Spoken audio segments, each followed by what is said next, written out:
ईश्वरा नमो अनंतानं नमो सिद्धानं नमो वायुयानं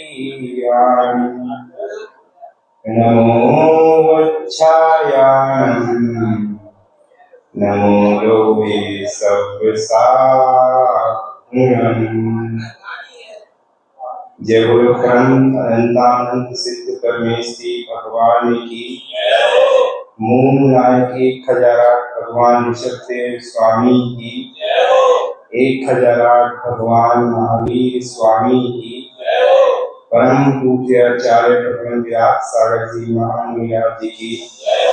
परम पूज्य अध्यात्म योगी जय शिरोमणि भट्टाचार्य भगवान गुरुदेव श्री 108 शुद्ध सागर जी महामुनिराज जी की।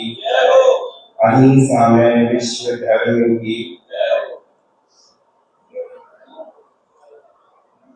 आदि है तो अंत निश्चय ही होगा। वियोग है, संयोग है तो वियोग अवश्य ही होगा। अनादि काल से यह जीव संसार में परिभ्रमण कर रहा है, तो उसका कारण है कषाय की तीव्रता। और यदि कषाय की बात करें तो सबसे पहला नाम क्रोध कषाय का आता है। क्रोध उत्पन्न कैसे होता है, क्रोध शांत कैसे करे, ये आज के पावन दिन उत्तम क्षमा पे हम सबको जानना चाहिए। क्रोध की उत्पत्ति होती है आकांक्षाओं से। व्यक्ति किसी से आकांक्षा करता है कि ये मेरा यह काम करेगा। अगर उसने उसका यह काम नहीं करा तो उसे क्रोध आ जाता है। तो सबसे पहले हमें यह ध्यान रखना चाहिए कि हमें आकांक्षा रहित जीवन जीना चाहिए, जिससे हमें उसके प्रति क्रोध ही नहीं आएगा। यह उत्तम क्षमा का दिन हमारे जीवन में क्रोध को शांत करने के लिए ही आया है। उत्तम क्षमा, ये उत्तम क्षमा का दिन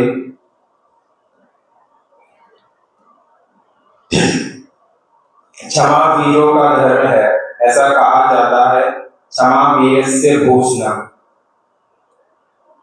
संसार में क्रोध करने वाले को ताकतवर माना जाता है। जो व्यक्ति बाहर से बहुत क्रोध करता है, बहुत चीखता चिल्लाता है, लोग समझते हैं कि ये ताकतवर है। परंतु आचार्य भगवान ऐसा कहते हैं कि जो अंदर से जितना शांत है वही ताकतवर है। बाहर से क्रोध करने पे हमारी आध्यात्मिक शक्ति का नाश होता है। यदि हम जिस समय हमारे क्रोध का वेग आ रहा है उस समय हम उस वेग को सह जाए तो हमारी आध्यात्मिक शक्ति बढ़ती है। जो कि आध्यात्मिक शक्ति वो हमारे जीवन को उन्नति प्रदान करती है। और यदि हमने उस समय उस व्यक्ति पे क्रोध कर दिया तो हमारी आध्यात्मिक शक्ति भी नाश हो गई।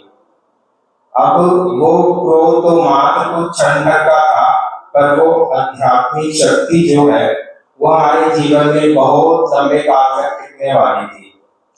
तो हमें अपने अंदर के वेग को सहना चाहिए। वो वेग सहन कैसे होंगे, तो हमें साधु संतों का संग करना चाहिए, जिससे हमारा क्रोध कम होगा। हमें सत्संग लगातार सुनते रहना चाहिए। हमें उन्हीं से ज्ञान प्राप्त होगा कि कैसे अपने जीवन में क्रोध, मान, माया, लोभ, इन सबसे हम दूरी बना के रखें। क्योंकि जब तक कषाय की मंदता नहीं होगी तब तक हमारे जीवन में 10 धर्म नहीं आ सकते।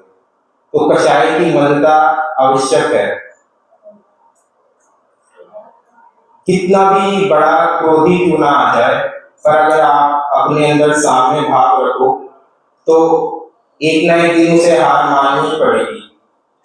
अग्नि की ताकत नहीं है पानी के सामने, उसी तरह क्रोध की ताकत नहीं है एक साम्य भाव के सामने। तो अपने जीवन में हमें यही पुरुषार्थ करना चाहिए कि क्रोध हम ना करें और क्षमा अपने जीवन में लाएं। अपना जीवन इतना महान बनाना चाहिए कि हमें ना किसी से क्षमा मांगनी पड़े, ना किसी को क्षमा करनी पड़े। हम पूज्य बन जाए, हम भगवान बन जाए। इसी चीज की साधना हमारे साधु भगवान करते हैं, तो हमें उनसे सीख लेना चाहिए, अपने जीवन में क्षमा धारण करना चाहिए। इसी के साथ भगवान महावीर स्वामी की